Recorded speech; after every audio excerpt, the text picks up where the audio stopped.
Hi friends, welcome to VV tech. நம்ம எல்லாருமே iPhone use பண்ணுறோம். ஸோ ஐஃபோனில் அப்டேட் வர்றப்போ கண்டிப்பாக நம்ம அப்டேட் பண்ணணும். ஸோ அப்போ தான் நம்மளால் புதுசாக ரிலீஸ் பண்ணியிருக்க அந்த ஃபீச்சர்ஸ் எல்லாம் யூஸ் பண்ண முடியும். ஸோ இந்த வீடியோவில் நம்ம ஐஃபோனை எப்படி அப்டேட் பண்ணுறது, இல்லாட்டி அப்டேட் வந்திருக்கான்னு செக் பண்ணுறது அப்படின்றத தான் பார்க்க போகிறோம். ஸோ சம்டைம்ஸ் உங்களுக்கு அப்டேட் எப்படி செக் பண்ணுறது அப்படின்னு தெரியலனா கண்டிப்பாக இந்த வீடியோ யூஸ்ஃபுல்லாக இருக்கும். வாங்க வீடியோக்குள்ளே போகலாம். வீடியோ கடைசி வரைக்கும் ஸ்கிப் பண்ணால் பாருங்கள். இதான் நம்ம சேனலுக்கு ஃபஸ்ட் டைம் வந்திருப்பீங்களா இருந்துச்சுன்னா நான் தான் விக்னேஷ். மறக்காம நம்ம சேனலை சப்ஸ்கிரைப் பண்ணிட்டு அப்படியே பார்த்துல பெல் ஐக்கனையும் கிளிக் பண்ணிடுங்க. ஸோ உங்கள் ஐஃபோனுக்கு அப்டேட் வந்திருக்கான்னு செக் பண்ணணுன்னா ஃபர்ஸ்ட் ஸ்டெப்பாக செட்டிங்ஸில் நீங்கள் போயிடணும். செட்டிங்ஸில் போனதுக்கு அப்புறமா செட்டிங்ஸை கீழே ஸ்க்ரோல் பண்ணிட்டு இதில் ஜென்ரல் அப்படின்ற ஆப்ஷனை கிளிக் பண்ணி உள்ளே போங்க.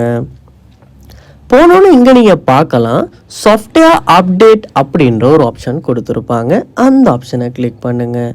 கிளிக் பண்ணோன்னே நீங்கள் இன்டர்நெட்டுக்கு கனெக்ட் பண்ணியிருப்பீங்களா இருந்துச்சுன்னா, உங்கள் மொபைல் டேட்டா ஆனில் இருக்குமா இருந்துச்சுன்னா அப்டேட் வந்திருக்கான்னு செக் பண்ணி என்ன வேர்ஷன் இப்போ இருக்குது அப்படின்றது உங்களுக்கு காட்டும். ஸோ இந்த மொபைலில் லேட்டஸ்ட்டான வேர்ஷனுக்கு தான் அப்டேட் ஆகிருக்கு.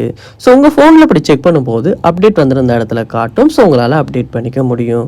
ஸோ இப்படித்தான் ஐஃபோனில் சாஃப்ட்வேர் அப்டேட் வந்திருக்கா அப்படின்றத செக் பண்ணுறது. ஸோ இந்த வீடியோ உங்களுக்கு ரொம்ப யூஸ்ஃபுல்லாக இருந்திருக்கும்னு நினைக்கிறேன். இது போல் நிறைய வீடியோ பார்க்கணுன்னா கண்டிப்பாக நம்ம சேனலை சப்ஸ்கிரைப் பண்ணுங்கள். அப்படியே பார்த்துல பெல் ஐக்கனையும் கிளிக் பண்ணுங்கள். தேங்க்யூ.